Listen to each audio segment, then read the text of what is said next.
Hello and welcome to Mastering CentOS 7 Linux video series. In this lesson, we will learn why configuration management tools are necessary and how it is helpful. So why configuration management tools?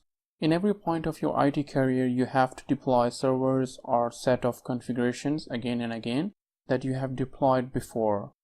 In order to automate these tasks or configurations, we use configuration management tools like Ansible, Chef, Puppet, and so on. So why server automation? It makes application deployments easier and scalable. Write once and use it again and again for deployments. There are many tools for configuration management, but the most popular ones are Chef, Puppet, and Ansible. So why Ansible? It is free open source application.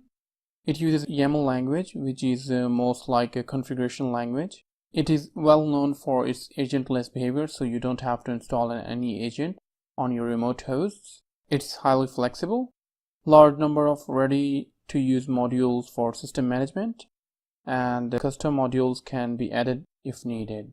You can find the link for the modules that are pre-built and comes with the Ansible by default.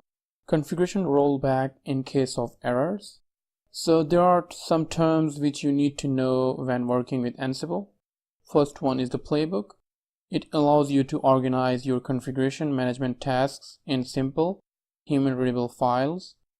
Each playbook contains a list of tasks and are defined in YAML language file.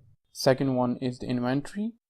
Ansible uses an inventory file to determine which host to work against. It is simplest form. An inventory file is just a text file containing a list of host names or IP addresses, one on each line. Next is tasks. Tasks are the process that you want to run on the remote host. Handlers. Handlers are just like a regular task in Ansible playbook, but are only run if the task contains a notify directive. So that's it for this lesson.